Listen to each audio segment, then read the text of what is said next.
Welcome everyone to this course, Assessment of Student Learning 1, Lesson 2.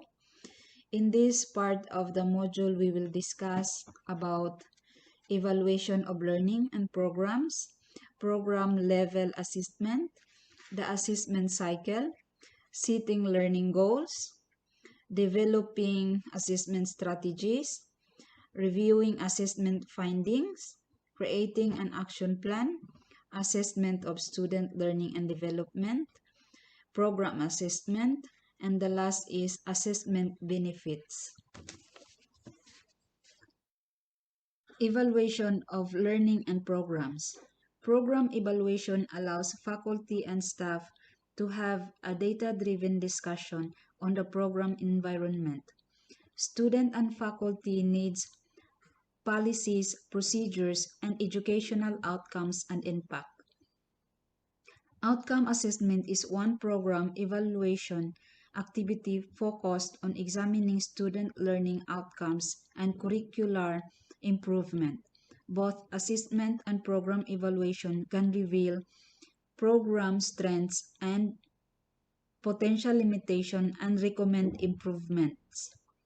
The most basic way to evaluate learning is to measure participant reaction by completing feedbacks from the end of the course. This example is the one we saw in our LMS in AMAO Ed. Program level assessment is a repetitive that provides faculty with a framework to examine present and future educational offerings so that we can have the opportunity to discover whether students are learning in the ways we hope and expect, to understand, to verify, or strengthen student learning and experience in the program. Second is to identify curricular and pedagogical features and areas. Pedagogical means teaching or your way of teaching that are working well and are in need of improvements. The third is for creating rich conversations around student learning. Pedagogy, your method, practice, or way of teaching and curriculum. The fourth is to inform how resources should be allocated for improvement, for continuity, strengthening, etc., and to plan for the future.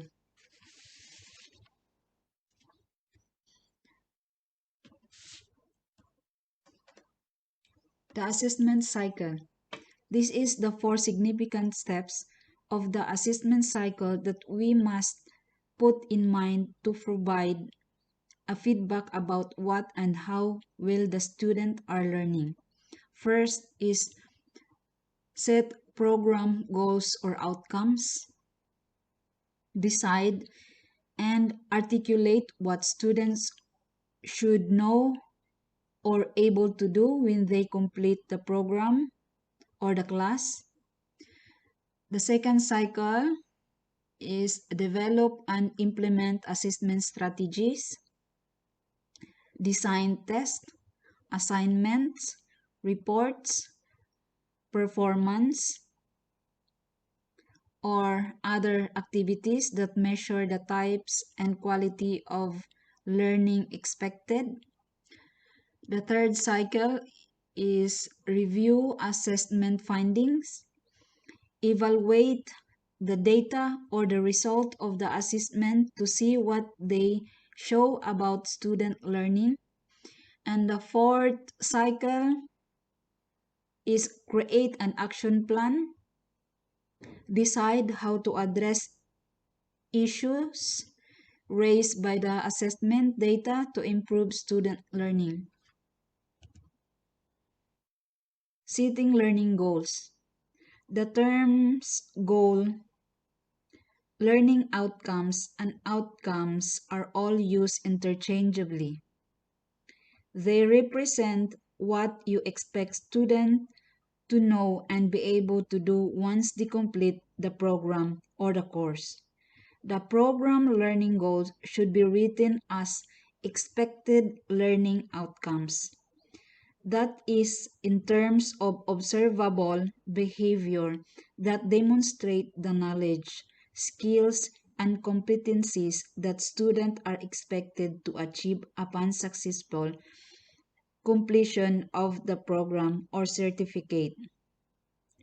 Each program should identify 3 to 5 of its most important learning goals. Each degree and certificate program is responsible for assessing at least one goal annually and or assessing one goal within a 5-year cycle. Consider this question in creating a learning goal. What knowledge, skills, and abilities do you expect graduates of the program to know and be able to do when they complete their degree? How will students be able to demonstrate these capacities? How do these goals reflect the mission and aspirations of the program? What discipline-specific outcomes are required for accreditation? How will does the program prepare students for careers, graduate, or professional study, or in lifelong learning?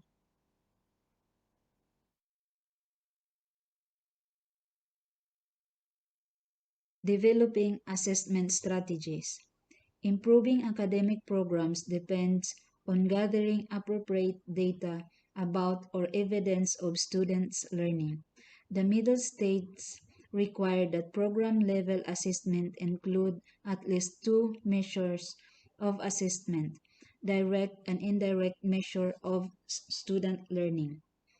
Direct measures provide evidence that actual learning has occurred and is in the form of a product or performance, like exams, projects, or performances graded with rubrics.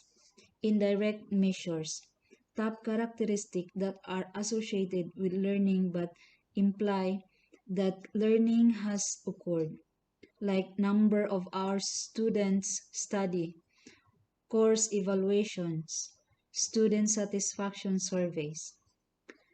Choose assessment strategies that align with and can provide evidence about the expected learning outcome. One good strategy is to use a rubric to evaluate students' work, to assist with the interpretation and use of assessment findings. Define minimally acceptable performance targets for your assessment measures.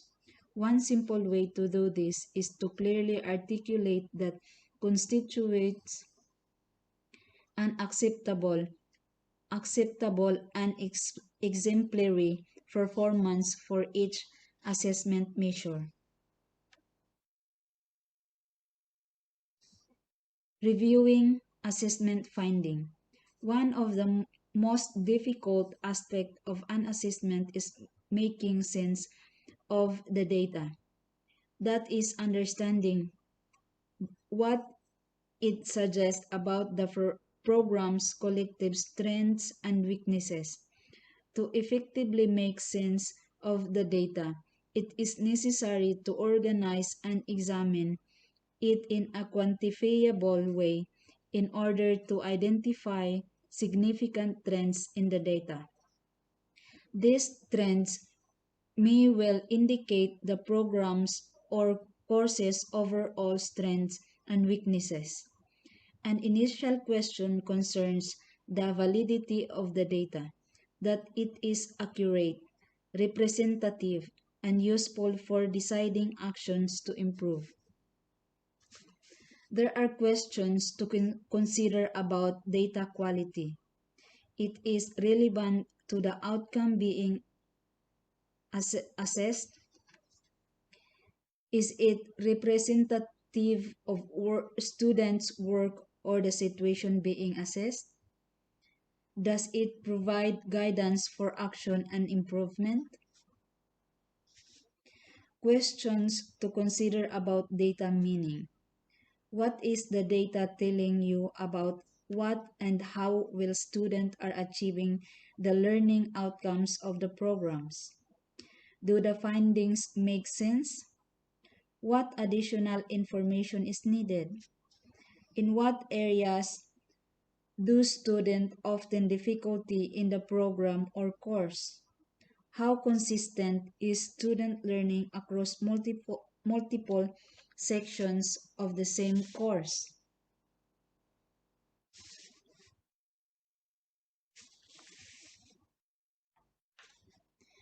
Creating an action plan.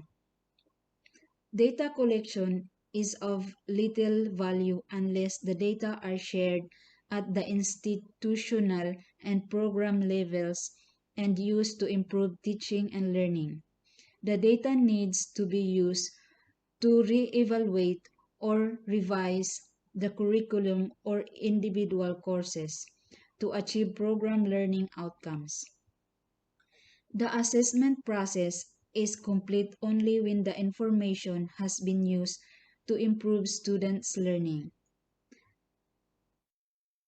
Assessment results should be discussed at faculty meetings on an annual basis and reported annually. For each outcome that has been assessed, add the actions your program or department is taking in response to the assessment.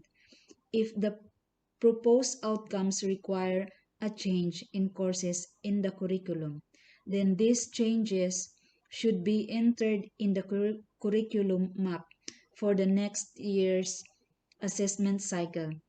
It is important to indicate who is responsible for implementing any changes and to include a timeline for the implementation.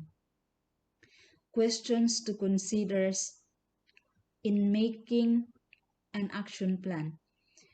What additional information or evidence is needed to understand how well students are achieving program goals? How will you use the information to improve student learning? How can the program improve learning more effectively in a time of tight or limited resources?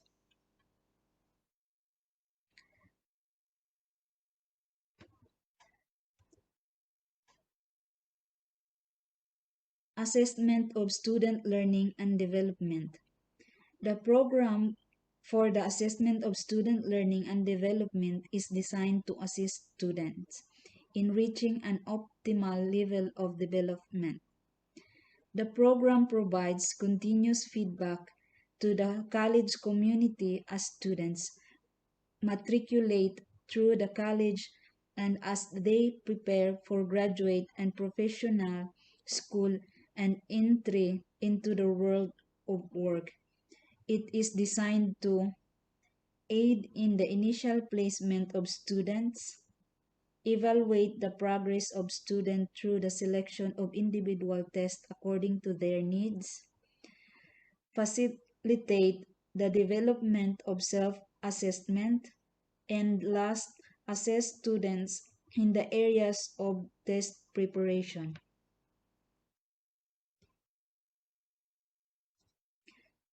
What is program assessment? It is the systematic collection, review, and use of information about educational programs undertaken for the purpose of improving student learning and development. It is not an evaluation of an individual advisor or student.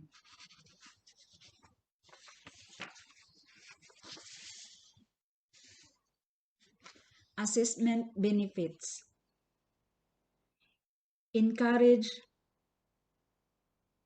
reflective advising.